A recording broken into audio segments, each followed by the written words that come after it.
حضرت جی وہ چوتھی رات سویا ہے تو دوبارہ اٹھا نہیں، مجھے کہنے لگا مجھے اجازت دو کہ میں اس بیٹی کو بھی قتل کر دوں اور اس کا باپ بھی قتل کر دوں، میرا تو گھر اجڑ گیا نا۔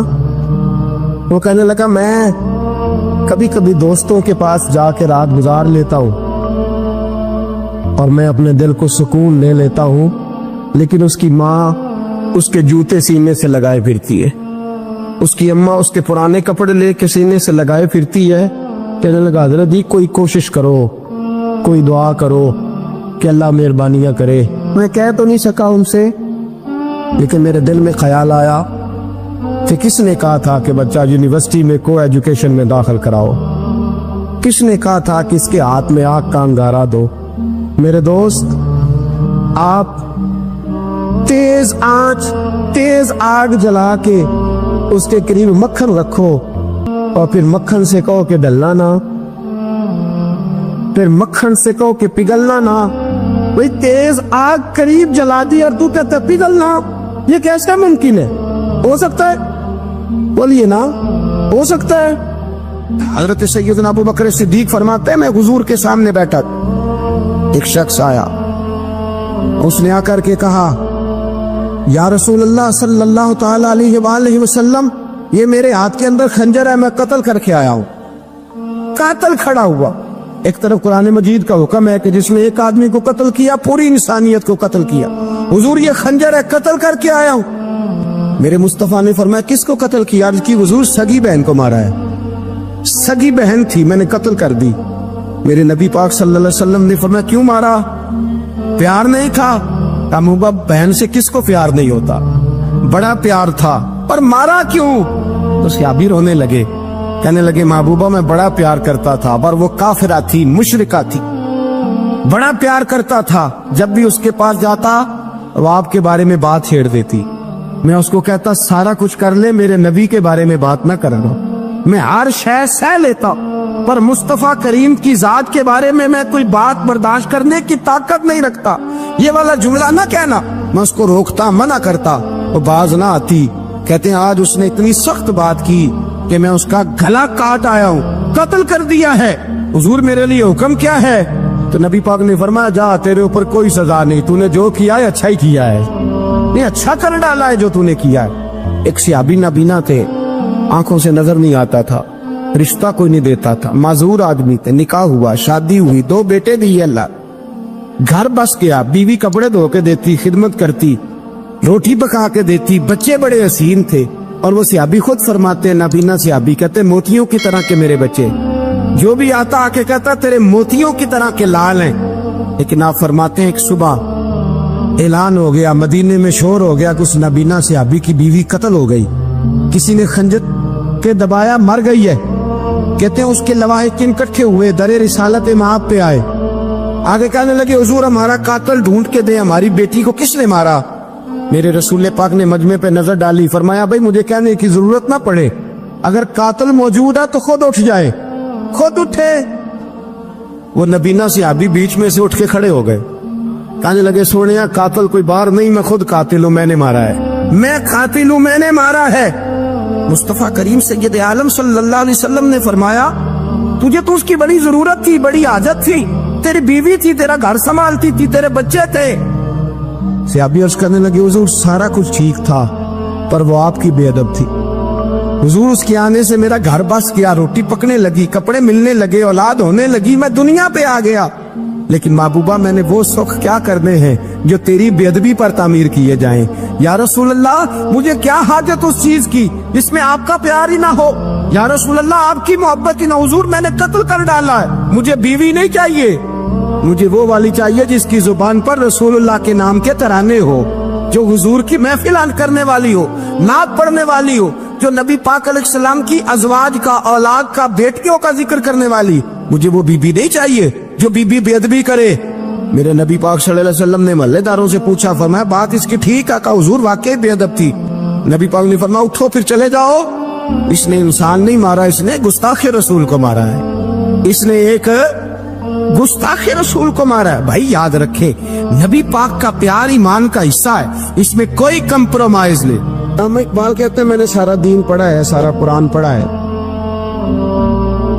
میں نے بنظر غائب جب ساری چیزوں کو دیکھ لیا تو اقبال کہنے لگے میں اس نتیجے پہ پہنچا ہوں کہ مغز قرآن روح ایمان جان دین. بھائی اقبال, میں کسی عالم کی بات کرتا تو لوگوں نے شاید رویہ اور اختیار کرنا تھا. وہ لوگ جس پر اکثر مکاتب فکر اعتبار کرتے ہیں, اقبال کہنے لگے مغز قرآن روح ایمان جان دین. لفظوں پہ غور کریں, مغز یعنی سارے قرآن کا مغز, روح ایمان یعنی ایمان کی روح, اور جان دین یعنی سارے دین کی.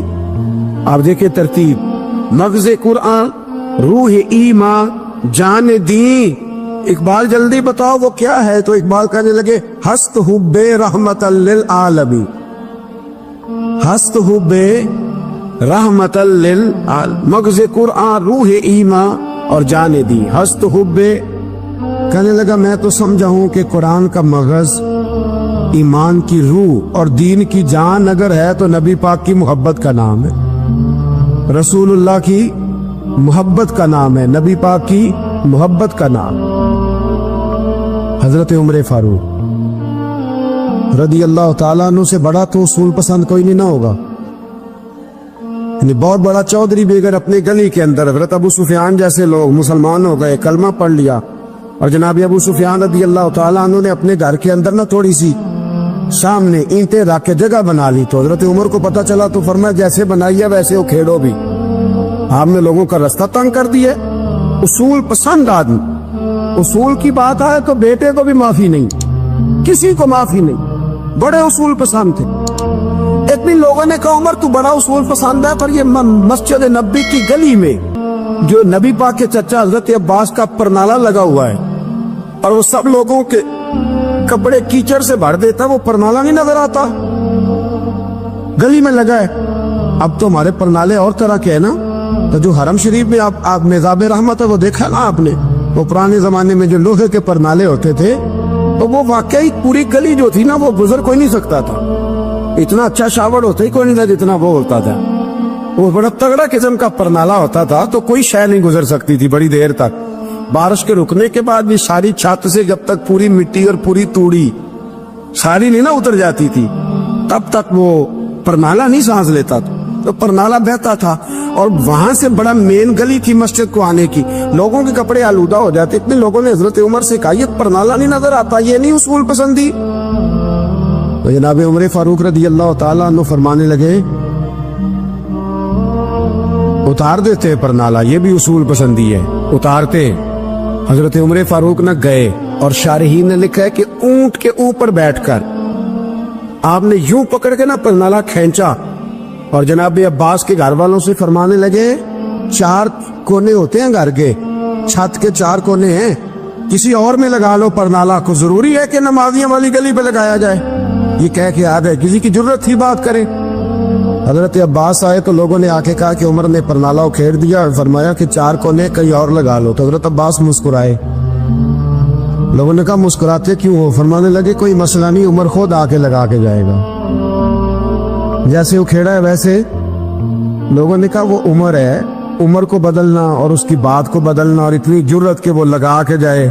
جس بندے کو دیکھ کے شیطان گلی کا رستہ بدل جاتا ہے, آپ اس کی بات کر رہے ہیں. فرمایا میں نے کہہ دیا نا عمر لگائے گا, تو انشاءاللہ عمر لگائے گا. حضرت عباس مسجد میں آئے, نماز پڑھی تو کہتے میں نے بات چھیڑی دی. عمر خود کہنے لگے کہ حضور آپ سے تو امید نہیں تھی. حضرت عباس سے کہنے لگے بھئی جگہ بھی ہے, 4 کونے ہوتے ہیں گھر میں, کو ضروری ہے اسی کونے پہ لگے جہاں سے نمازی گزرتے. یہ بخاری مسلم کی حدیث ہے. حضرت عباس کہنے لگے عمر 4 کونے ہیں, میرے پاس جگہ بھی ہے پرنالے کی, میں نے بھی کئی دفعہ سوچا تھا وہ کھیڑ دوں, اور میں بھی اسی گلی سے گزرتا ہوں, میرے کپڑوں میں بھی کیچڑ بڑی دفعہ پڑا ہے, پر مجبوری یہ ہے وہ کھیڑ اس لیے نہیں سکتا کہ یہ پرنالہ میرے نبی کریم نے اپنے دستے مبارک سے لگایا تھا. فرمایا میں مکان بنا رہا تھا, چھت بنا رہا تھا, تو حضور اچانک آ گئے, اور کئی لوگ گواہ ہیں اس کے.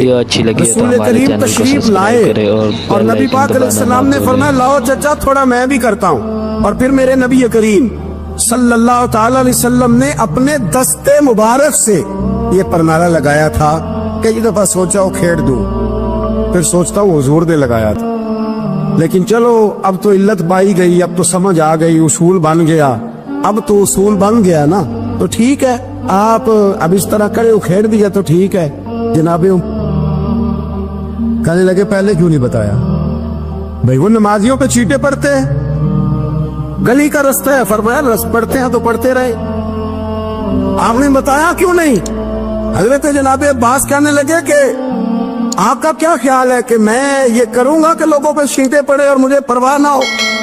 حضور نے لگایا تھا۔ حضرت عمر فاروق نے نا جناب عباس کا بازو تھاما، تن تندور تے ہڈاں دا بالن، بازو تھاما اور تھام کے نا اسی جگہ لے گئے جہاں پر نالا کھیڑا تھا۔ پہلے تو اونٹ پہ چڑھ کے لگایا تھا نا، تو اب کہنے لگے حضرت عباس سے کہ آپ نا میرے کندھوں پہ چڑھ گئے، میرے کندھوں پہ تن تندور تے ہڈاں دا بالن، اسی ہاواں نال تپایا ہے، کپ کپ مکیاں پیڑے کیتے، اتو عشق پلے تھل لایا ہے، تن دا سالن تے من دی ہانڈی، لون صبر دا پایا ہے، غلام فریدا وے میں ساری تیری، تینوں وجہ یقین نہیں آیا؟ فرمایا خود لگائیے۔ حضرت عباس رضی اللہ تعالیٰ عنہ اوپر نالا لگا کے اترے، تو حضرت عباس بھی رو رہے تھے اور جناب عمر بھی رو رہے تھے، آنکھوں میں آنسو تھے۔ فرمایا ہم یہ نہیں دیکھیں گے کہ علت کیا ہے، وجہ کیا ہے، ہم تو یہ دیکھیں گے کہ رسول اللہ کی نسبت کیا ہے۔ نبی کریم علیہ السلام کے دستے مبارک لاٹ ہے، ساری وجوہات ختم ہو گئی۔